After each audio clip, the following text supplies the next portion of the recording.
Welcome to another episode of Hey, I'm Just a Fan. And woo, we coming off that heat. Kendrick Lamar can pop out in Friends. Whoa. Whoa. You want to talk about an amazing concert. Now, I know for those of y'all that watched it at the crib on Amazon, but your boy was actually in the building. I got tickets. Now, with them tickets pricey, yeah, you got that right. Them tickets was pricey, but luckily I got mine early. I might have said it on the last episode, and I'm not sure, but I know I got my tickets for around like 300 to 350 for my tickets a piece. And my same tickets, the same day I bought them, shot up immediately because I bought them the day of. They shot up to over $900. So I know it was hard to get up in that thing. Ain't no Diddy, ain't no pause. It was difficult to get them tickets. But for those who watched it, and specifically for those who were there, my personal opinion, this is, and I've been to a few different concerts, so I'll give you my levels. I've been to the On the Run tour too with Jay-Z and Beyonce. And shout out to Beyonce because she is one of the best performers you'll ever see. Fan or not, it doesn't matter. Like I went to go see the Jay-Z portion of the show. My wife wanted to see Beyonce, and yes, I was amazed by Beyonce. I was like, yo, she's putting on a damn show. Dancing her ass off. She put together an amazing show when it comes to her songs and the order that she had them in. And Jay-Z, he was cool. Like I ain't gonna say he's an amazing performer because I don't think he is. I don't think Jay is the best performer. He kind of stays in the pocket a lot. But overall, that was a pretty good concert. I also seen Janelle Monáe. Janelle Monáe in concert is, if you've never seen her, you have to. She is worth whatever the ticket price is. That was probably my number one until this concert. Because Janelle Monáe, same thing, dancing her ass off. Voice is amazing. That she had that guitar player play Prime Time, and it was incredible. All right. And that's Childish Gambino too. He's up there also. And I'll be honest with you, when I saw Gambino, he wasn't doing rap Gambino. He was doing the Awaken My Love album. And let me tell you something. Vocally, I know anybody can sound good in the studio. All right. But Gambino sounded incredible live. And he went through the crowd. Like he went up to the top, like nosebleed, started to walk down singing. Amazing voice. He performed Feels Like Summer. And let me tell you something. Tears coming down my eyes. All right, man. Amazing. But this Kendrick Lamar concert, bro, I'm talking about from beginning to end. Even if you didn't know a lot of the young West Coast artists, DJ Head, shout out to DJ Head too, man. West Coast.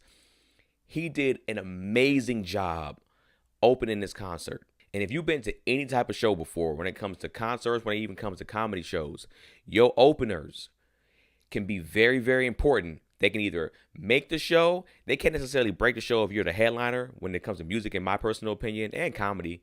But the energy can be rough to fight through at first if your openers are trash. DJ Head brought his A game, bro. And here's the thing. I feel like he's very tapped into the young streets. So he knew exactly what type of energy to bring in that building when it came to the playlist, when it came to bringing out the young artists in the order that he also had them in. And some of the artists that he brought out, man, I didn't know all of them, but I knew some of them. Ray Vaughn, TDE. He's nice.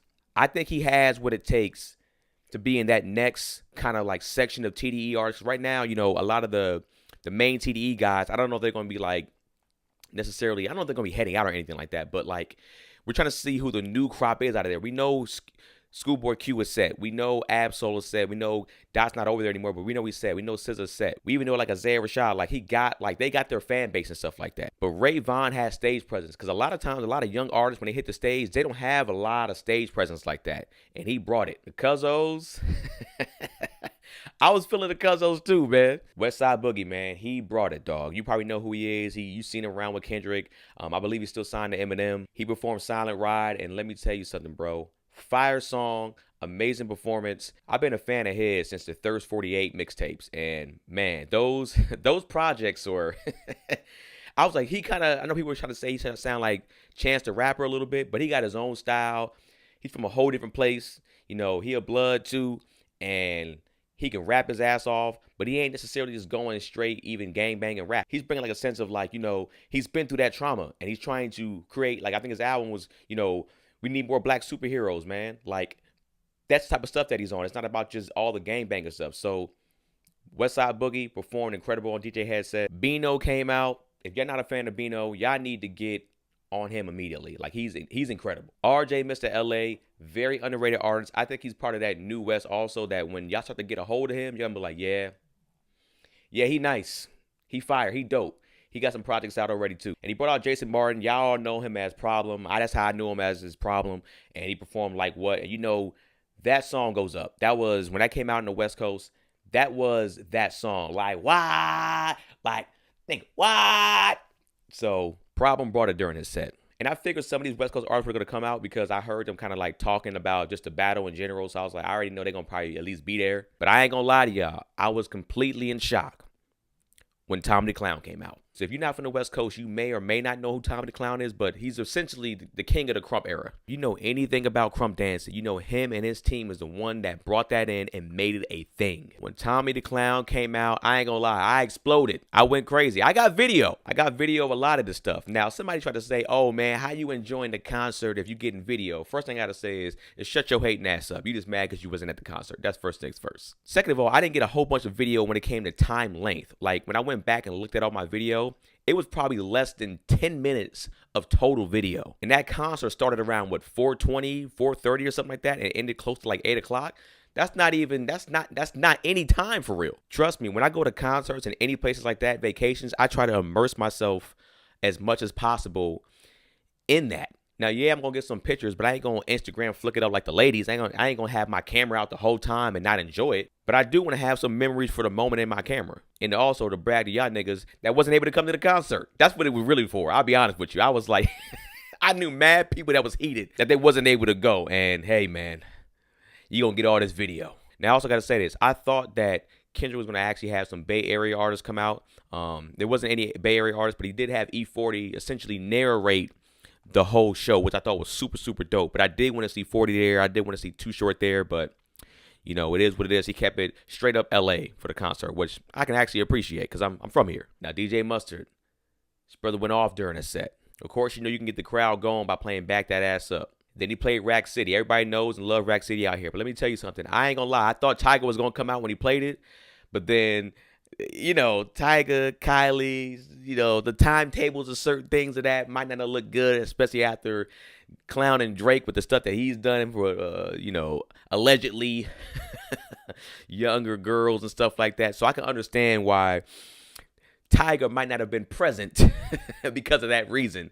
Just off that little nuance. Like, I feel like Kendrick and them are like, hey, man, we got to make sure we keep a lot of things airtight with this. So Mustard was playing a lot of his just big hits, Big Sean, I Don't Fuck With You, all those type of songs. So the first artist that DJ had brought out was Blast. And let me tell you something, bro. If you're not a fan of Blast, if you haven't heard any of his music yet, I suggest you do it.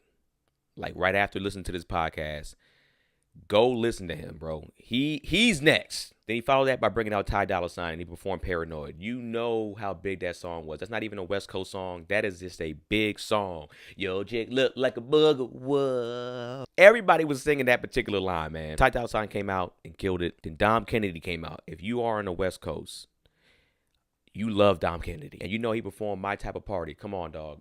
That's a goated song right there. Then I think a lot of people were shocked because Steve Lacy came out. Now, I knew Steve Lacy was from LA, but I'll just be honest with you. Just wasn't expecting him to come out to this. Like, that was like the last thing on my mind. And I felt bad because my wife didn't make it to the show. Like, she had to work. And I ended up bringing my homeboy. And I'll get to that a little later in the show. But Steve Lacy performed a few songs, particularly Bad Habit, which is the song that everybody loves. And Jesus, man, word for word, people knew it. And then I'll say this. This was the wild card. This is what I don't think anybody was expecting. I know for damn sure I wasn't expecting this. Tyler, the Creator, comes out, dog. I was legit kind of stunned by that move. Like, everybody know Tyler from LA also, but I just wasn't expecting him to perform on this stage today. I figured he'll be in the crowd because I know him and Kendrick are pretty tight. But I don't know, man. I just wasn't expecting him to come out. And Tyler shows you why he is on top right now. Why he is probably one of not just the better rappers in the game and the better just artists in the game. Because I know I don't want to just pigeonhole him to being a rapper. Because I know he's very particular about like as an artist. Like he puts together a lot of ensembles for his music. But he shows you why he is a top performer. Like his performance, his stage presence, his breath control, his energy. After seeing that, I was like, Tyler the Creator is mandatory to go see in concert after this. Like, I had him on my list to go see, but I have to go see him now. He performed a few songs also. He performed Earthquake. Did you make my earthquake? You know that song is like, and I'm a fan of like old Tyler Creator, but I love the transition that he made into what he's doing now. And I'm a fan of that also. And yeah, I was more like, I was shocked and having a good time, but I was just like, yo, Tyler the Creator. I was like, all right, now I'm already all in, but now I'm ready to go. Now, of course, Nip got his tribute. That was a must. When they played last time that I checked, everybody knew that word for word. Everybody was singing that. Everybody was going crazy. And then they played Racks in the Middle. And of course, Roddy Ricch came out. Now, Roddy Ricch been kind of getting some kind of weird love from the internet. Like, I feel like the internet's like, well, you ain't as good as your first album, man. It ain't been the same. I actually liked Roddy Ricch's last album. And the music that he's been putting out, to me, personally, has been pretty good. I don't see where the hate is coming from, but that's just people feel the way they feel. Because I think he also just had mega hits. And that's what happened. He didn't perform in those mega hits. He performed Ballin', of course. Everybody knows all that word for word. Crowd was going crazy. But when he performed The Box, bro, energy blasted through the Forum, dog. I don't know if y'all ever seen that video where he's performing like at a festival somewhere, and he's performing The Box, and the whole crowd's just going crazy singing it, and they just pretty much singing it for him. I don't know if this was the same energy, because that was probably a lot more people. But damn it, it seemed like it was close, because the crowd went absolutely fucking nuts. Jumping up and down, screaming at the top of their lungs, singing everything word for word. Bitch, don't wear no shoes in my house. With the boot, with the mouth, with the and niggas was actually in the crowd singing the sound effects. That's how hot that song is. So I actually can't wait to see some new stuff coming from Roddy Ricch, like a whole new album. And I think he gonna pull some dope shit off. And then, of course, DJ Mustard had to close it out with YG. Bro, LA loves YG. Like, he is like, his swagger on stage was just like top notch. And that's, when I talk about performance too, Roddy Ricch had that. Tyler the Creator had that. YG has that performance element also. He ain't going too crazy everywhere. He ain't jumping around the whole stage like that. But his stage presence is just so fire. And this is how you know big artists from young artists, from smaller artists and stuff like that, because of their stage performance. And you can see why people will probably want to go see YG live. This is it right here. He brought the heat. When he performed My Nigga, let me tell you something. Them whites were in there saying it. I'm telling. I'm snitching. You can say whatever you want. I don't care. No whites was in there saying, my nigga, my nigga. Them Latinos were too, man. Don't let the Mexicans fool you. They was out there singing that my nigga also. There was some behind me, and I turned around to make sure to see what they were saying, and it was like, they kind of was like, my. I was like, yeah, just if you're gonna say it, say the shit in your car, all right? I did see a lot of black people there still. Like when I first walked, into the parking lot, and then we were walking like outside the venue, but you had to scan your ticket to get to even that part. I saw mainly black people. Like, I was seeing everything else too, but I was seeing a lot of black people. I did a few interviews and stuff like that, took a few pictures with people and stuff. And I was actually super excited to see that our people was out there heavy. We was out there pretty thick. I know a lot of people saying like, nah, I didn't see us in there. We was in there. Here's the thing. I think that a lot of us wasn't able to get them lower seat tickets. Like, some of us did, because we're scattered everywhere in the venue. But from a view of seeing a bunch of us from the outside, and then when I got in there, I think like my row was mainly black, and then there was like a white couple like next to us, and then behind us there was a few Latinos, and then it was like sprinkled in black, white, everything kind of sprinkled behind us. But then I think in the nosebleeds, which is not even really nosebleeds in the Forum, that's probably where a lot of us was, because a lot of those tickets, even day of, they weren't going for a huge price like that. And I think a lot of people was like, yo, we don't care where we're sitting at. We just want to get in the building. Because that would have been me also. If I didn't get my tickets as early as I did for the price that I got them for, I would have paid the $200 to sit up in the back. It wouldn't have mattered, because I wanted to be in the building. And I almost sold my tickets, bro. Like, I was like, I didn't almost sell them, but I thought about, because the profit margin that I was going to make from it, I was going to make like over $1,000 profit. But I'll be real with you. I was like, I can't do it. I feel like this is going to be a one-time thing. I don't know how much he's going to be performing or doing this type of concert anywhere else. And even if it's anywhere else, it ain't going to be the same as it is here. It's just not. This is LA. The closest it will probably be is if he does it in the Bay Area. But other than that, if he goes outside of LA anywhere else, it's not going to perform the same. The energy will be high, but we are going to give that energy differently. But yeah, to close it out for DJ Mustard said, YG absolutely killed it. Mustard absolutely killed it. And now we get to K-Dot, Kendrick Lamar. And the first shocker to me for his set was him opening up with Euphoria. Like, I didn't think he was going to open up with it. I assumed that he was going to do that, and They Not Like Us. I didn't really expect Meet the Grams, and he didn't perform Meet the Grams in the set. But I legit was like, oh, he'll perform Euphoria somewhere in the middle. I know Euphoria did well on streaming, but I didn't really know how many people were really playing it as much and how much they knew it. Because I know that shit damn near word for word. And if you're watching this on YouTube, I'll insert some video of me rapping to Euphoria. But the fact that he opened up with this song and did no kind of background track at all, and he changed some of the lyrics, the whole crowd was rapping Euphoria pretty much word for word. That's like a 5-minute song, dog. I don't think y'all understand that in a lot of concerts, that does not happen. Most people are not rapping a lot of the lyrics. They're saying the hot parts. They're singing the chorus, and that's pretty much it. They're not rapping word for word a diss song, especially like Euphoria, which I didn't know how it would play at a concert, because some songs play well on radio and play well on, like, you know, just listening to them, but they might not be the best to perform live. This was probably one of my favorite moments of the whole show, him performing the song. And I'll be honest with you, I hope that he performs Euphoria. He might not perform Euphoria, you know, going forward through the rest of his concerts, but I hope he does. Because every time I see him in concert live now, I want to see Euphoria, but I know it probably takes a lot out of him, or maybe he'll try to chop it up. And that's what I was going to say also. I thought that if he played Euphoria, I wasn't expecting the whole 5-minute song. I was expecting him to probably do parts, bits and pieces, like the Pusha T, like all those particular hot spots like that. I thought he would probably play it up to like right there and then probably cut it off. But no, we sang and rapped that whole thing. We don't want to hear you say nigga no more. Yeah, they can't give you no swag either. I don't give a fuck who you hang with. We always rapping all this. Like I said, throughout this podcast, I'll probably end up, you know, just keep inserting little plays here and there of me live rapping some of the songs. Now, the next song that he performed was DNA. One of my favorite songs off Damn.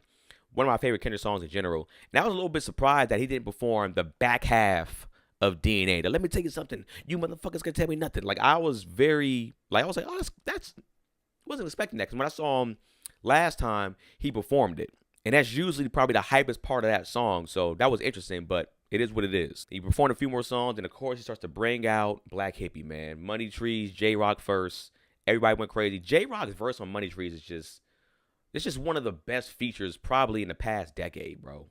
Like, his verse is just so, it's the perfect verse for that song. Then Rock performed a few songs. Then he brings out Ab-Soul to 616 in LA. And I was actually hoping the same thing for that. He was going to perform the second half of that song too. He only performed the first half, and I think that was to bring out Ab. But I did want to see them perform a full Black Hippie song. Black Lip Bastard, that was like the song I wanted to see them perform together, but like, Soul didn't perform a whole song, and I know he's going through some issues in the sense of like his vision and stuff like that. So you can kind of see in the video and then on stage they were kind of guiding him here and there. Then of course he brings out Schoolboy Q, Collard Greens, that part.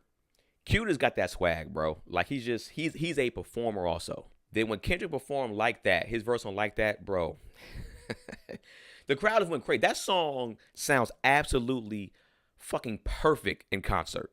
Like, that has to be added to his songs when he goes perform for the rest of his life or whatever. If he decides to do that, that has to be a song or a verse that he performed, because that shit just sounded immaculate. Then I figured he would bring out Dr. Dre. Like, I was positive that was happening. I thought he was gonna bring out Dr. Dre and Snoop, but only Dre came out, and that makes sense. You know, Dre from Compton, he had to bring out the Compton legend. And when he stopped Dre and was like, "Don't you got something else to say, Dre?" And he was like, "I see dead people." Everybody in the crowd lost it. Like I said, I didn't watch the stream yet, so I don't know exactly what y'all saw.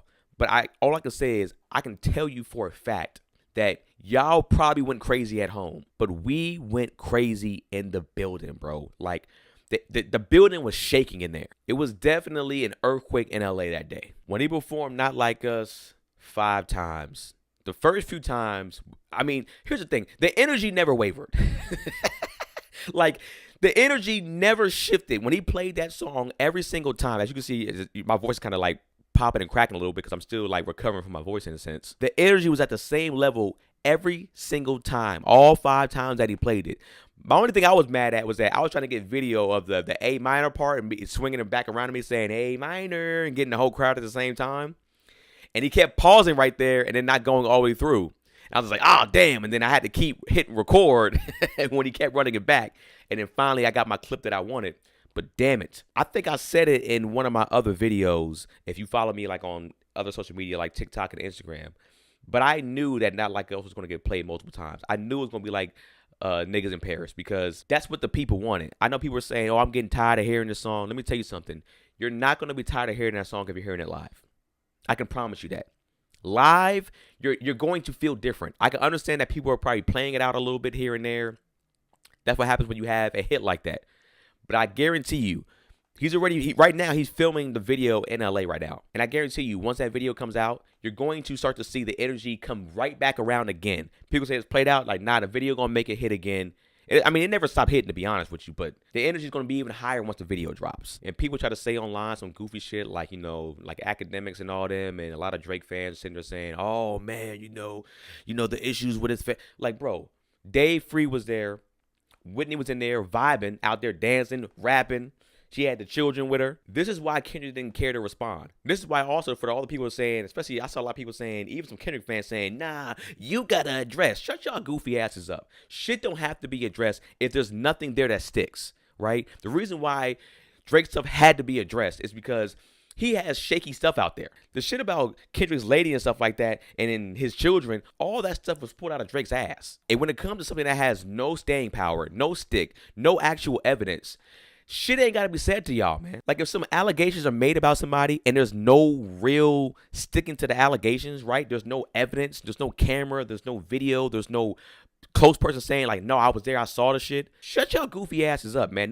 Nothing needs to be said at that point. And people keep trying to say that this concert was about Drake. Oh, he did a whole dedication to Drake. No, I understand that Not Like Us was played a bunch of times, but Drake was the smallest part. Like, legit, the smallest part of this fucking concert. The main part of this concert was LA.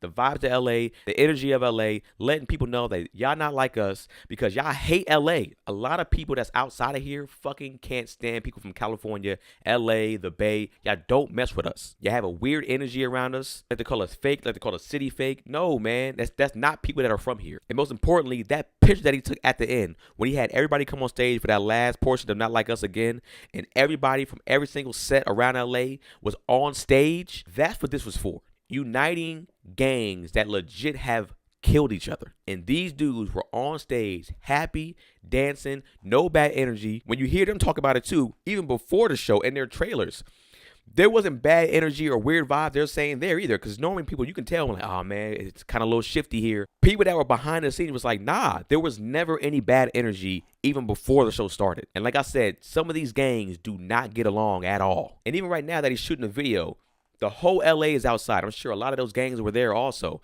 You got to understand something, man. What Kendrick is attempting to do and to bring another peace treaty back since like what? I think it was like the Watts peace treaty that they had back in the 90s. This can be massive. Now, what has to happen though, we have to be leery of the police. That's who the problem is. Because I was hearing a lot of rumblings back in the day when the peace treaties were kind of starting to get together and try to solve some things. You had a lot of LAPD allegedly going around actually doing drive-bys and like dropping flags and stuff like that in the neighborhood that's from the opposite gang and being like, oh, we did find a blue flag on the ground, and now they thinking it's the rival gang that did some shit. So that's what we got to be careful about, is about really the city doing some goofy shit like that again. So like I said, man, I actually went to the concert with one of my closest homies, my boy Rick, and Rick's from Watts, man, so he got that energy. He was like one of the first people that like, that actually put me on J-Rock back in the day, because his family like knew of people from J-Rock's family because they were from the same area. And I remember his grandmother was the one that said, hey, y'all better keep an eye on this dude J-Rock, man. He from Bounty Hunters. He's dope as hell. Keep an eye out for him. And we started to look for music from J-Rock. And in that, we started to hear a little bit of rumblings about Kendrick, but But when I first got a chance to really, really hear Kendrick was actually from the Game in his Black Wall Street days. Now, I know that Game wasn't at the concert, and a lot of people kind of saying stuff about that too, about how weird that is. It was a little bit weird, and I do think, I know Game, he kind of put out like an interview saying that it's no real issue. It might not be necessarily a real big issue, but at the end of the day, I think him kind of saying some things about Drake being his brother and, him kind of like having them kind of Drake ties, it kind of probably was like, all right, we ain't having that. But yet and still, Game was probably the biggest artist that put Kendrick on first. And that was at the height of like Game's career. And I was actually at Alabama State, man. We couldn't get no music but a lot of down south music. We had to get our mixtapes from offline and stuff like that. And actually the person that was like living across the hall from us at the dorms in Alabama State, he actually had Game's album because we couldn't find it in Alabama. So we ended up all kind of connecting. But like hearing Kendrick for the first time with my homie Rick, we was like, yo, this dude has it. We was like, we don't know how big he's going to be because I feel like some people might not be able to get him because, when we first heard Kendrick, he had like a super dope awkward flow. He was funny. He was rapping. Like he had some dope shit in there. Like his voice. I wonder from the mainstream perspective, would people be able to get him and when he be this big superstar? So it was great to be able to circle around and go back up. Essentially, somebody I call like my relative. You know what I'm saying? Like for us to actually go and watch this concert together after being probably Kendrick's first early fans. Like we probably the first probably couple hundred of Kendrick's real fans back in the day. So to be able to go watch that concert, the energy was just crazy. Now, I know I've been rambling on about this concert a lot. I got to get into some other stuff, so let's get into it. Boston just won the NBA Finals. You know what's crazy? We don't really care. I know I don't. And that's sad that Boston just won the chip. Nobody's really talking about it. Like it got blown by so quickly. Like they now surpassed the Lakers for most NBA championships with 18. And I was watching some of the interviews afterwards. Jason Tatum, why are you looking for a moment, bro? Just be authentic. Just be your weird self and just say how you feel. All right. Trying to make a Kobe / Kevin Garnett, anything's possible type moment. And it's just like, bro, just let it happen authentically. So I haven't really seen many people even talk about the Boston championship. It came and went really quickly. Now I have to address this. Jason Tatum had a weird moment, during the champagne, tossing and drinking and stuff like that, man. He had a very, very Chris Bosh moment, let somebody pour champagne into his mouth. I'm going to be honest with you, man. That's a no-no, bro, as a guy. I don't want to hear that, oh, that's toxic masculinity. Hey, shut your ass up, man. Pouring champagne into your mouth or letting another man pour champagne into your mouth is just a no-go. Or letting another man pour champagne or any type of drink into your mouth is just a no-go. Even when we was younger, we wouldn't even let another person pour it in our mouth. We used to call it a birdie, right? If somebody drank out of it and I don't want your germs, quote unquote, I'll grab your drink and I'll do a waterfall or a birdie and I won't let the top, touch, your lips. No diddy pause, whatever. Jason Tatum had a very, no pun intended, euphoria moment. But besides that, the chip is over. It's like we're on to the next. And speaking of Boston and the Lakers, JJ Redick just signed on as a coach for the Los Angeles Lakers. I don't know how to feel about this. Now, I'm not a Laker fan, so I can't sit there and say I have a whole bunch of strong feelings for it. But as a fan of the NBA in general, I'm just like, why y'all keep hiring these kind of younger coaches or these inexperienced coaches? People had a strong feeling that they were going to hire JJ Redick because, Bron had the podcast with him. And I'm guessing that's probably one of the ties. I'm guessing Bron was probably having a lot of basketball talk with JJ. And he was picking his brand. He probably was like, yo, this guy is the guy that we need. He can implement essentially the plan that I want for the Lakers for this next year. One, I can get my son on the team for sure now because he's going to be with it. But also, I'm like, how does this help? How does this truly help? Will they be able to win now with as young as a coach of JJ Redick? And I don't know. I personally don't think so. They're not a win now team in my personal opinion. And I could be proven wrong, but I just don't see JJ Redick being the missing link, the missing piece of that. But I am a Bron fan, but I do think that he is kind of pulling some strings in the background. I know people say nah, man, he can't technically do that. But I think that when you're that important to the organization and the money that you bring to an organization like that, Bron he ups the value of any city that he goes to. You kind of be like, hey, man, listen to what the hell I'm saying. Let's talk about this Chris Brown thing, man. He out here charging $1K for fan pictures. Now, a lot of people were saying that's a lot of money, but clearly people are having no problem paying this. We're starting to see a lot of these pictures surface online, and some of them are a little wild. Some of them are on some freaky ass niggas using 6ix9ine God type pictures. And I'm talking specifically on some just like, posing kind of sexy, not on some, whatever. It got to the point where some of these girls were even like losing their relationships. Like one girl lost her boyfriend because she wanted to pose very sexy with Chris Brown. On top of him straddling him up in the air. It's just like, what makes you think your boyfriend gonna want a picture of you out there like that with another man? It don't matter if it's Chris Brown or not. Like, you know that's unacceptable. That has nothing to do with insecurity. That's everything to do with like disrespect towards a relationship. You know for a fact if your man took a picture with Rihanna or any other celebrity, Beyonce, whoever that case may be, and he was straddling her or like she was straddling him or whatever the case may be, or even got a lap dance from her, y'all would go crazy. Y'all would go insane. The girl even had a sign saying her engagement got called off by going to the concert. Now, I believe she also took one of those pictures too, because going to the concert shouldn't necessarily be a bad thing. If you want to go to a Chris Brown concert and you're in a relationship, that's not an issue. But I believe she was taking one of those pictures also, and that's where the issue occurs. And that's hell no. My girl ain't taking no picture with anybody, for $1,000, number one. Because I'm like, we needed that bread. Some of y'all spending some bread that you actually need, and you like, that's what's happening. You in a relationship with a dude, and you spending $1,000 of your money to go take a picture with Chris Brown. He's like, yo, that could have helped. We struggling with rent here. That shit could have helped us out. You over here taking the picture with this money? Man, get the fuck up out of here, man. Get your ass up out of here. Now, some of the women out here are making some interesting some arguments here because there are also some fellas that are taking pictures with Chris Brown. And they paying that G-ball for it. And I'll be honest with you, I was not expecting men to be paying $1,000 for a Chris Brown picture. At least not any straight men. But if I'm being honest with you, some of the pictures that I've seen from the dudes, kind of dope, man. Like some girl was hating in the comment section. She was like, y'all speaking about women, but you spent $1,000 to take a Power Ranger pose with Chris Brown? Let me tell you something, sister. That's your problem. You don't even know what the hell you're talking about because that was actually a Dragon Ball Z pose. They were doing a fusion dance pose. And I'm not mad at it. And if you know anything about Chris Brown, because I rock with Chris Brown, he is a huge Dragon Ball Z fan. A lot of his art that he puts on his page is very Dragon Ball Z-esque or Dragon Ball Z inspired or just straight up Dragon Ball Z stuff.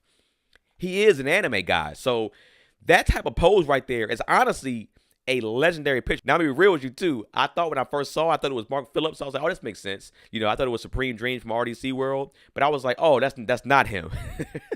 But it's still a fire picture. If you're going to pay the $1K, that's the type of picture you kind of get. Stop hating, ladies. Why y'all get mad at the guys are doing it now? Now it's a problem when the guys do it? Man, get up out of here. But I have to ask y'all, is there a celebrity out there that you would pay $1,000 just for a picture for, huh? Because if I'm being honest with you, they ain't now one. I just talked about Kendrick Lamar for the past 15, 20 minutes and how that concert was fire. But I ain't paying a G just to get a picture with Kendrick Lamar, dog. I'll be more confident that I'll either see him somewhere out in LA or I'll see him probably at one of his own venues and I'll be able to get a picture without having to pay a G for it. And in all honesty, I ain't tripping if I don't get one. At the end of the day, he's done his job. He's provided enough for me from a music standpoint to where I'm good. But would I pay a G to get straddled by Rihanna? I don't know if I would. Now, if she does a whole lap dance type of thing, like you saw that stuff that Tiana Taylor's been doing, where she's been like jumping on and lap dancing and getting freaky with people on stage, that's a whole different ball game. But if I'm being honest with you, my wife ain't having that. That's what I'm talking about. She'd be like, yo, you paid $1,000. Like she brought you on stage and it happened. She probably still would feel away. But if I paid for it to happen, she'd be like, nigga, what are you doing, bro? You could have spent that money elsewhere.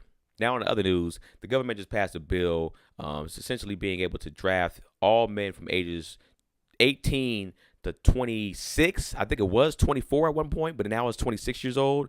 And you can get drafted into the military just in case some stuff pops off. Let me tell you something, man. Back in the day, I don't know why, but the draft was like the scariest shit in the world to me.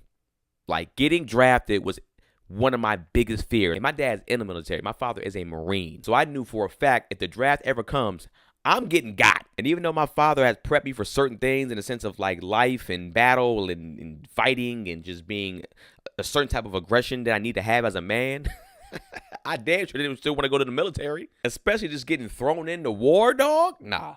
I know they probably do a little bit of training, but I tell you this, it ain't going to be enough training. You ain't going to be able to mentally prepare me enough to be like, I'll go in here and risk my life. Especially for a war that I know that we shouldn't even probably be fighting. That was going to piss me off. At that time, I wouldn't have been able to focus. I'm like, yo, we fighting the war. We shouldn't even be here. Now, I'm glad I'm 38 years old right now, so this doesn't apply to me anymore. But if we're being honest, these 18 to 26-year-olds that get drafted for this particular war, They're done. You think these young kids between the ages of 18 and 26-year-old right now in this day and age, you think they're strong enough mentally and physically to go to the military?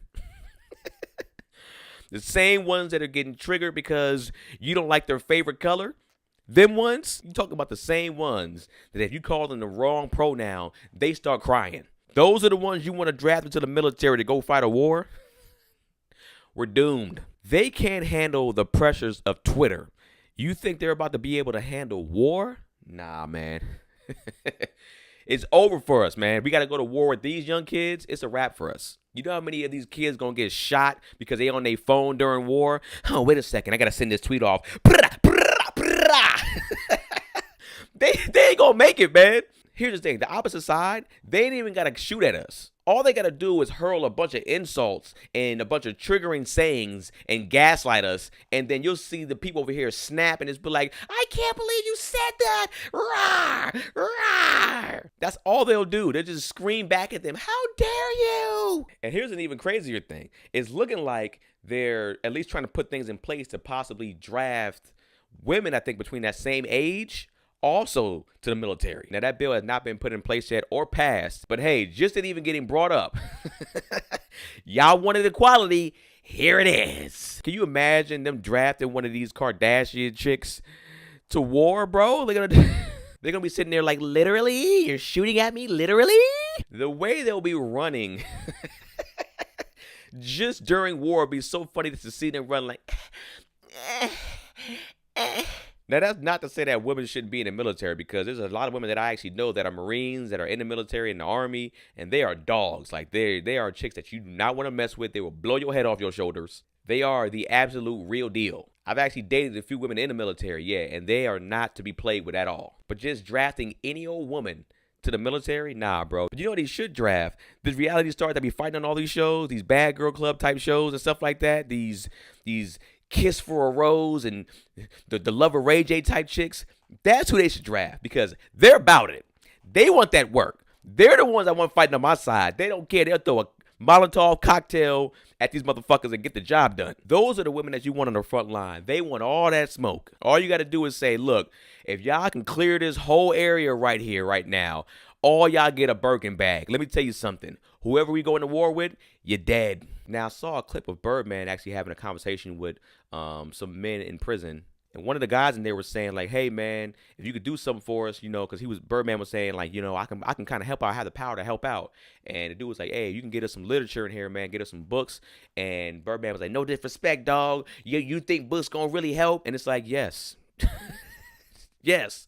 That's what passes the time for a lot of those guys that are doing real time there. Some guys ain't getting out of prison for life. Now, I don't know in that particular place that he was speaking at, I don't know what their times were or what kind of high level or maximum security that prison was. But if any of them are doing 10 plus years in the system, 100% books will help them out. Matter of fact, some of those guys actually might be in there innocent and their lawyer is doing a terrible job and trying to help overturn their case. And some of them might be to read some literature to get themselves out of there, or at least put themselves in a better position to get out of there. So yes, books help. Books are very important and probably one of the most important things to a lot of prisoners. Look, man, it's okay for like rappers and hip hop artists to go speak to these people, but if you don't know what the hell you're doing or talking about, it's also okay to either not go or just to shut your ass up. Or to have people on your team do some prep to help you out when you get there and be like, all right, what type of people am I dealing with? And what type of things do they really, really need in this prison? And if they're saying that they need it themselves, right? They're saying that they need this. I will give them what they're saying that they need, all right? I'm not going to sit there and try to put my views on them because I'm not in the system. So let me switch gears a little bit, man. Let's talk about some anime. I don't know if y'all been watching, but Demon Slayer and My Hero Academia have been back and they've been in full effect. Now, Demon Slayer, I wasn't expecting anything from this training arc. I read the manga. I know how this training arc was going to go. It was pretty trash. But to be honest with you, the anime did a great job by adding a lot of original content in there, and it's made this arc actually tolerable to get to the next arc. Now, there's a lot of rumors swirling around that the Infinity Castle arc, which is the main arc and possibly go down as one of the greatest arcs of all time in all of anime, is going to be pushed as a movie or multiple movies. I don't know, but whatever it is, take your time, get the animation right so it could be dope, all right? I don't want to see no bullshit put out there. Now, My Hero Academia, I'm also up on the manga. And spoiler alerts ahead, okay? Spoiler alerts. If you need to get out of here, I'm going to give you a few seconds, all right? All right, get your ass up out of here. The episode that dropped today from My Hero Academia, they just animated the fight scene between Dabi and Shoto Todoroki. Now, you read this manga, you know that this fight was supposed to be absolutely epic, and it was pretty damn good. But I ain't gonna lie to you, I expected a lot more, and I didn't think they were gonna cover this only in one episode. I was assuming that this was gonna span over multiple different episodes, and they were going to take their time between this fight. But they kind of breezed by it, no pun intended, with Todoroki being ice and fire. And they're already moving on to the next, and I'm like, dog, My Hero also, when I read the manga towards the end right here, I was like, Jujutsu Kaisen, Demon Slayer, and My Hero Academia, the way they're set up to end right now, and the way that some of them already ended, I was like, they're going to be fighting for the top dog spot in the new anime. And it's looking like My Hero might drop the fucking ball, man. Because this is the last season. You have to go out on pure epicness. And what I read in the manga is legit pure epicness. So y'all might actually like this most recent episode of My Hero Academia. Let me know in the comment section if you did. I might be overdoing it because I read the manga. Y'all might be like, yo, I didn't read the manga, and it looks dope to me what I just saw. So because it had its moments, but I just wanted more, man. Now, switching gears, there was a woman that went viral a few months ago, and she was missing her front teeth. But the reason why she went viral was because she was missing her front teeth. But the way she looked, I tell you something. The fellas were going crazy in the comment section because she was out here fit. And not one dude gave a damn that she was missing her two front teeth. It's noticeably just gum there. And to a lot of dudes, she still look attractive missing her front teeth. So if you watch this on YouTube, I'll put a picture up and you'll see how nice this woman looked. But then she ended up going viral again recently because she had got her teeth fixed. It looks like she actually got her teeth fixed a while back, but I guess the pictures is going viral again of her teeth actually being fixed. And dudes in the comment section, they're like, why'd you get your teeth fixed, baby? We didn't need you to do all that. Dudes in the comment section saying, hey, man, I know it was better with the gums. I know it is. But that also shows you as men, man, we definitely some fans. You know what I mean? When I say fans, you know what I mean by fans, freaky ass niggas. Because the fact that this woman was missing her two front teeth, no man in that comment section skipped a beat. They were all like, yep, I'll do it. There's no hesitation either. Matter of fact, it's better that she don't have her two front teeth. All I wanted to see was her laugh one time on video, just being like, you stupid. But ladies, this should tell you something. Our standards are not high. Y'all out here getting 17 degrees, making $600,000 a month. Over here saying, I don't know why I can't find a man, because we don't care about all that stuff. We don't even care about teeth, baby. You could be a nice person, missing your teeth, but have ass? Most dudes are all in. Now, I was actually interested to see how she lost her front teeth, and somebody in the comment section actually asked her, like, what happened? And she said she passed out, whiplash, and I guess hit her face on the floor, and she woke up, face was all busted up, and she said her two front teeth were just shattered. Like, her nose was busted up, her lips were busted up. So that's kind of a sad story to kind of hear how it kind of happened. I want to see exactly how or why she passed out, but for you to lose your front teeth because you passed out, that just sucks. So here's a picture right here. No teeth and teeth. Which one looks better? Also, strictly no teeth. Are you smashing or passing? Let me know in the comment section. So that is it for this episode of Hey, I'm Just a Fan. And I appreciate y'all always for just tuning in, rocking with me, listening, man. And make sure you subscribe to that YouTube, Keenan Baker on YouTube, Keenan Baker on all platforms so you can see the video. If you just like the listening experience, you know, I'm all streaming platforms. And I'll see you on the next one. Peace.